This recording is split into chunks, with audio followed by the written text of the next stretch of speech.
Today on Up Front. I don't think you heard me. I said the next governor of the state of Wisconsin. Wisconsin's political shakeup. It's time for a change. The voters of Wisconsin spoke, and they agree. A change is coming, Wisconsin. State School Superintendent Tony Evers wins a tight race for governor as Democrats sweep other statewide offices. Next, incoming Democratic Attorney General Josh Kaul on his win and his plans as Wisconsin's new top cop. Then, is it a power play? Assembly Speaker Robin Vos suggests Republican lawmakers might limit Tony Evers' power before Evers even takes office. I'll ask him how they would do that and if he thinks that's what voters want. Covering the issues important to Wisconsin. This is Up Front with Mike Goucher.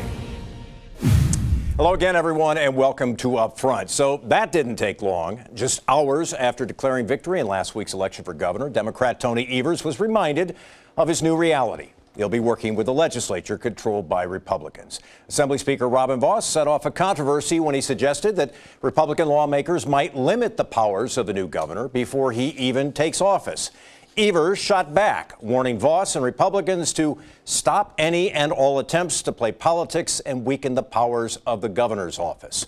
We're talking about all of this now with the Speaker, Robin Vos of Rochester. It's good to have you back on the program. Thanks, Mike. Good morning. So people saw you talking about limiting the powers of the governor. I guess my question would be, is that what the people of Wisconsin want you to do? Sure. So first of all, if you look at what I actually said on the tape, my number one priority for a lame duck session is to make sure that we get pre-existing conditions put into state law. So the course of the campaign, when we saw a whole lot of lies, untruths told about where Republicans are on pre-existing conditions, that would become the law. So we didn't have to worry about going into January where anybody is concerned about pre-existing conditions if the Obamacare lawsuit is successful. So that's my main point of what I said. The fact that the Journal-Sentinel chose to sensationalize the idea that we should look at the balance of powers, make sure that things that were done under Governor Walker remain.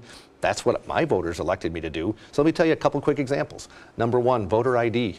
We passed voter ID. It went to federal court. Liberals like Tony Evers sued to overturn the law. And all of a sudden, the court came back saying it is constitutional, but here are some things you need to do to make sure that it meets that threshold. Governor Walker issued an executive order. They're in place today. The election went flawlessly. If we don't put those into the statutes, on day one, Tony Evers undoes that executive order and voter ID is in jeopardy. Number two, last week we got a waiver from Donald Trump to be able to have work requirements for folks that are on welfare. They didn't allow drug testing, but they certainly said you can have work requirements. Current law allows Governor Evers on day one to eliminate those work requirements for anybody on welfare. I strongly believe in that. Those are the kind of policies I want to put into place, make sure that Governor Evers can't repeal them on day one without the cooperation of the legislature, and make sure that we keep the success that Wisconsin has had going forward. Why didn't you do this before? Why did you just figure that Scott Walker was going to be in office for a long time? Why? Well, we just got the waiver. I mean, the waiver came last week, so we certainly have to do that. But voter ID, for instance? Well, that's because we wanted to make sure that we had an opportunity to go forward and talk about it after the election. And that's where we are right now. We knew we were going to put some of these things into place. We never really had an issue with Governor Walker in office, but we just want to codify them and make sure that they're going to stay. So if Governor-elect Evers is sincere about saying, let's sit across the table, negotiate from looking for common ground, I am happy to do that. But I want to make sure that the success that we've had doesn't become the first sticking point where we talk about things like voter ID. That's long settled law. We talk about work requirements for welfare. That is long settled. So let's put those into the statutes, make sure that we don't have any problems with it, and then move forward. The argument might be, though, the voters of the state said they want Tony Evers to have his say in this process. Why shouldn't he have his say? Why are you trying to take away his ability to have a say in these issues? Well, he would have a say. I mean, we still have an opportunity to sit down at the table. But number one, remember, Tony Evers is governor not because he got any kind of a mandate. There is no mandate for his agenda. He won the election, and I congratulate him on that. The outcome is not what I wanted, but I certainly am not going to forget that the rest of Wisconsin, outside of the people who live in Dane County and Milwaukee, want to make sure that we have that balance, and my job is to make sure that the policies that have made Wisconsin successful stay on the books and that we don't roll back all of the reforms that have us as one of the most successful economies in the country. So that's the limit of what you want to limit the powers of the governor to? You want to do those things? Do you want to do other things? Yeah, there are other things. Yeah, there are other things we're going to talk about. I mean, those are two of the easiest. Another one, WEDC. see. We know that Tony Evers has said that he might go back and look at the Foxconn deal. Look, I represent the area where Foxconn is. I am not going to allow incoming Governor Evers to screw up the largest economic opportunity for the region that I represent in the state. So yes, I want to make sure that the deal that we have for Foxconn does not all of a sudden get changed. That was not an issue for the most part in this election, so let's keep it on what it was, pre-existing conditions, where we're going to fix to make sure that nobody thinks that what Tony Evers said is true, because we're going to pass that bill, and then we're going to have an opportunity to talk about things going forward and find areas of common ground.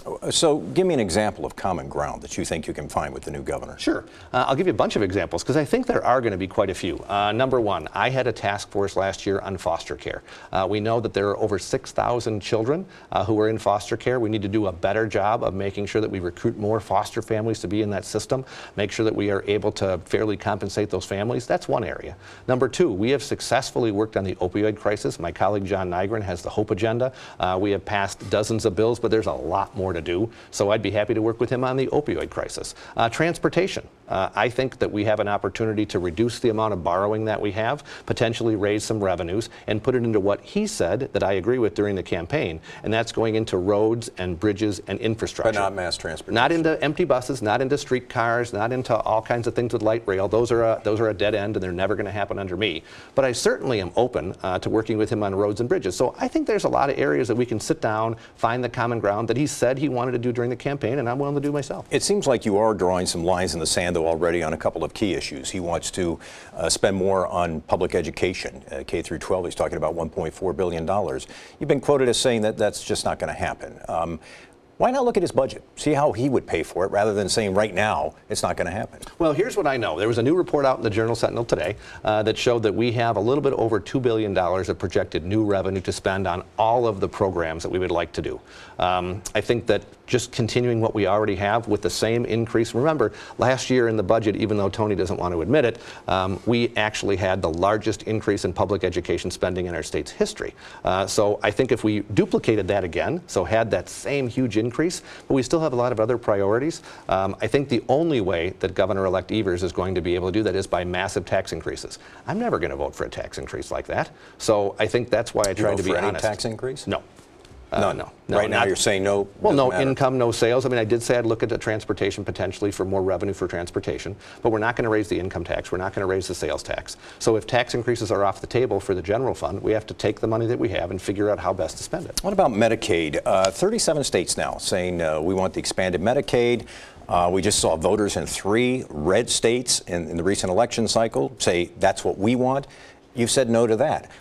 Why is that a bad idea? Wouldn't that free up money in the budget for other things like education? No, it's just really a cost shift. So the way it basically works is Wisconsin already expanded Medicaid in a more creative way that allowed many more people to stay in the Obamacare exchanges. Remember, look, I don't support Obamacare, but it's the law of the land, so we have to utilize that.